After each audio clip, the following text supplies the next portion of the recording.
Halo, assalamualaikum warahmatullahi wabarakatuh. Udah lama banget nih gak bahas casing dari merek satu ini. Kali pertama coba Texware seri Forge M2 White, dan ternyata casing ini bikin saya terpesona. Harga tergolong murah, bonus kipas RGB, dan ruang kabel manajemen yang cukup lega.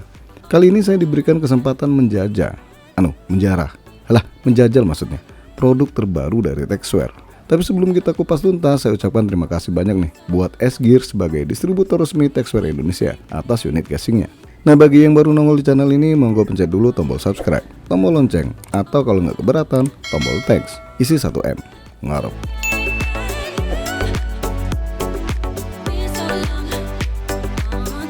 Texware Edge M2 Pro, harga Rp650.000.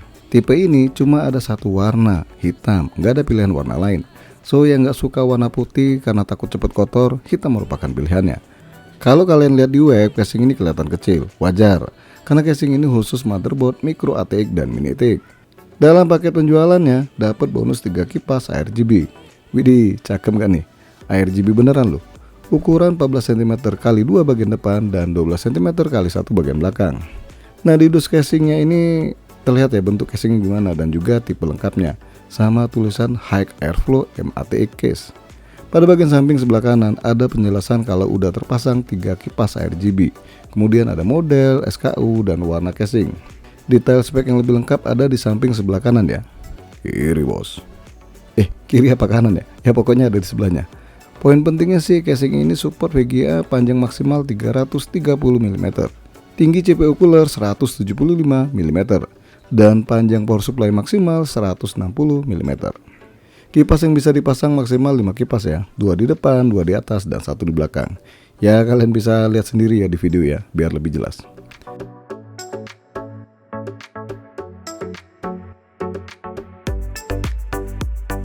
Setelah dikeluarin, tampang depan casing ini simple banget nih, dengan bagian tengahnya mesh.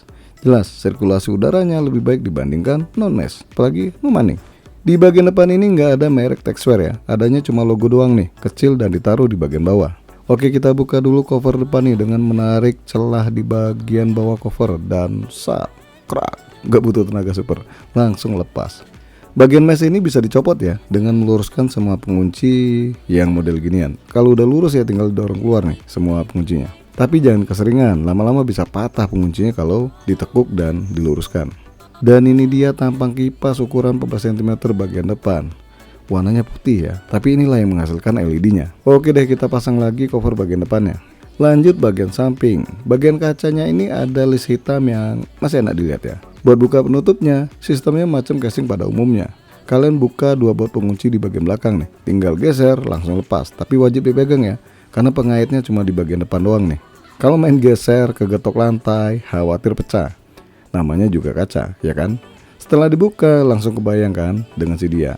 Maksudnya ngatur kabel di casing ini. Ruang kabel manajemennya cukup luas nih dan cukup banyak lubang yang disediakan. Terus bagian atas cover power supply ini harusnya bisa dipasang logo kipas lagi, karena ada tempat baut kipasnya. Dan di bagian power supply cover itu nggak bolong ya, jadi nggak kelihatan merek power supply yang dipakai. Ya nggak bisa flexing dong.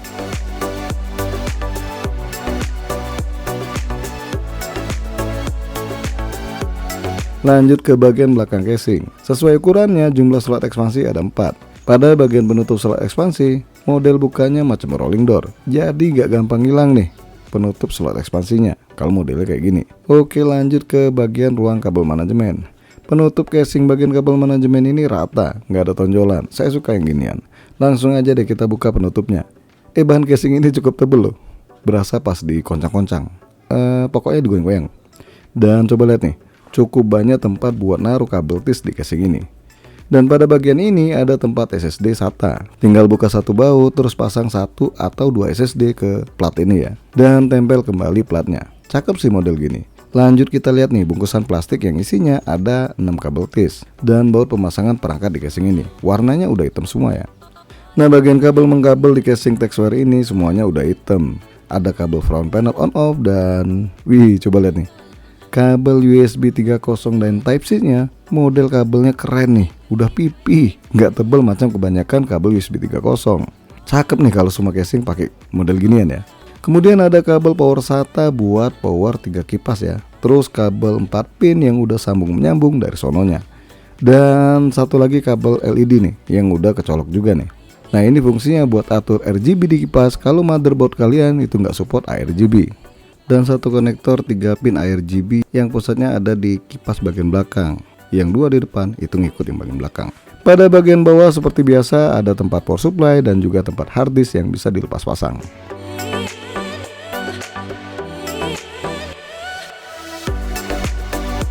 Sekarang kita ke bagian atas casing nih. Seperti biasa ada dust filter yang ada magnetnya, dan bagian ventilasinya juga tergolong besar nih.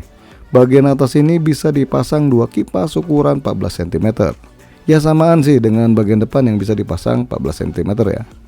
Di sini ada juga tombol power, tombol reset, 1 kali port USB 3.0, 1 kali port Type-C, audio, dan tombol RGB. Di sampingnya persis tombol RGB ada tulisan Texware. Ini mereknya malah ngumpet di sini ya. Lanjut lagi ke bagian bawah casing Texware ini.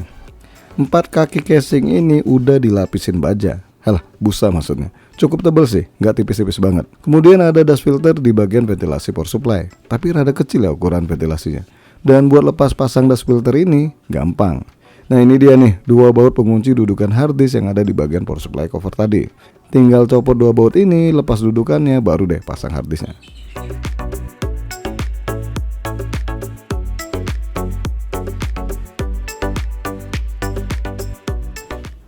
Lantas gimana pemasangan perangkat ke dalam casing ini? Oke, kita bahas singkat, jelas, padat, merayap. Cicak dong, intinya nggak pakai panjang lebar. Pertama, pemasangan power supply. Jelas dong, nggak ada kendala yang berarti, kecuali power supply-nya panjang banget. Terus buat pemasangan hard disk, seperti yang saya bilang sebelumnya, mesti copot dulu 2 baut pengunci dudukan hard disk, biar enak pasangnya, apalagi 2 hard disk. Terus pasang kembali di tempatnya. Kemudian pemasangan back panel dan motherboard, itu juga aman ya. Tapi ada satu hal yang harus kalian perhatikan. Kalau ukuran motherboard kalian lebih lebar dari yang saya pakai, takutnya sih kepentok body casing di sebelah kanan motherboard. Nah buat pemasangan VGA, mohon maaf banget nih, VGA-nya lagi kosong alias pakai onboard. Tapi tenang, aman dan terkendali di casing ini kalau kalian mau pasang VGA yang super panjang.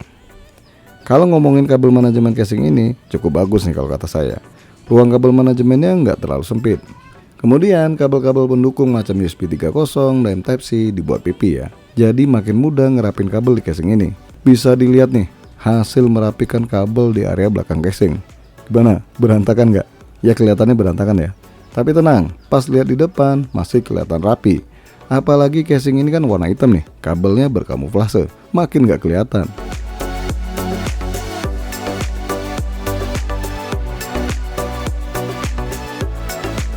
Oke, saatnya kita hidupkan casing Texware Edge M2 Pro ini. Dan wih, gimana? Cakep nggak?